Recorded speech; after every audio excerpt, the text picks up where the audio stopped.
Welcome back, everybody, to Saying It Like It Is. How's everybody doing? Here we go once again with the shenanigans. But the question is, do you consider yourself an independent contractor, or are you an employee? Or like Roy liked to say, an independent employee. Now, for so many years, all of us have been working in the gig economy, and the experiences that we have for so many years, I got to conclude, personally, my opinion is that you are both. You're an independent contractor and also an employee. And if I have to give some kind of, let's say, a percentage, I'll say about 30% you're an independent contractor and 70% you're an employee. That's pretty much it. Case in point. You are a hybrid of a delivery driver. No, I do not mean that you run on gas and electric.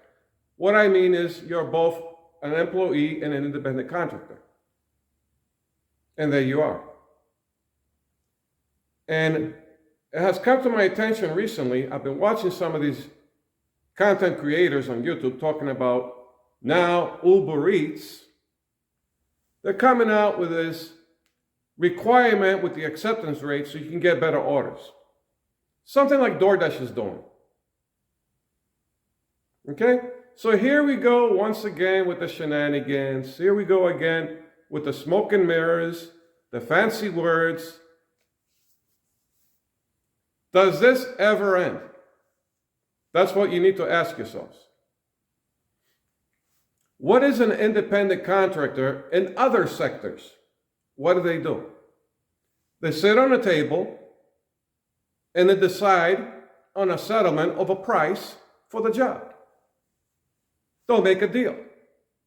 And if both parties come to a conclusion or understanding and they're happy about the price, then the job gets started.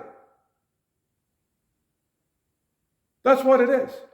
You don't see requirements for this, requirements for that. Requirements are for employees. Okay? What's the number one rule of an independent contractor? The number one rule is to do the job as best as you can in a professional way, or let's say a professional manner, and you are responsible of how you're going to be doing this type of contract, being an independent contractor type of job. You are your own boss, supposedly, right? But it looks like they'll give you some stuff that falls under an independent contractor, but then they'll add stuff in there, requirements that's supposed to be for employees, and they put this all on an independent contractor. How does that work? How do you mix the both together? It's silly and crazy, and it's confusing everybody. So at the end of the day, you need to ask yourselves again, you are independent or are you an employee? Period. We know that there's a labor department for the employees, so they get some rights. They got some kind of defense. But there's nothing for the independent contractor. There's no independent contractor department. It doesn't exist. So you're left out in the cold once again.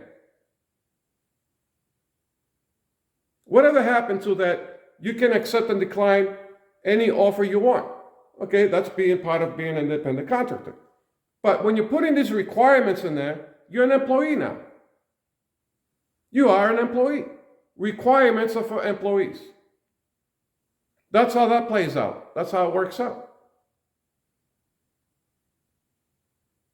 A lot of people might jump up and down and say that, you can still do what you want. Yeah, but doing what you want as an independent contractor, it's not going to pay off. Both parties are not agreeing to this. It looks like only one side is agreeing to it, and the other side has no say-so. That's not how an independent contractor works. Both parties are at the table. Like I said, with other sectors, both parties settle down, they sit down in the, like it could be an office or in a meeting, and they both sit down. Both parties sit down and make an agreement. But now it's like only one side makes the agreement, and the other side, you got no say-so, so then you're an employee then. Pretty much that's what it is. But you guys have your own opinions, and you can leave them in the comments. It's just ridiculous. It's just insane. Here we go. So many years have gone by, and each company's trying to copy the other company, and they're still doing the same thing. Requirements for this, requirements for that. So where's the independent contractor come in? I don't see it. Well, we see it only in certain things like, oh, make your own hours. You can have days off that you want. You don't have a boss over your head. You don't have to wear a uniform and stuff like that. But everything else, you're an employee. Pretty much. So there we have it. And there it is, once again.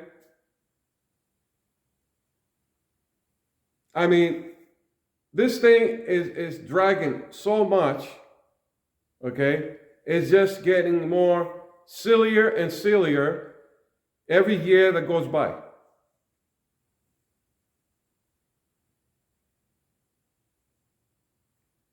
What do you guys think? What are your thoughts? What are your opinions? Leave them in the comment, and I'll catch you guys later. Enough is enough.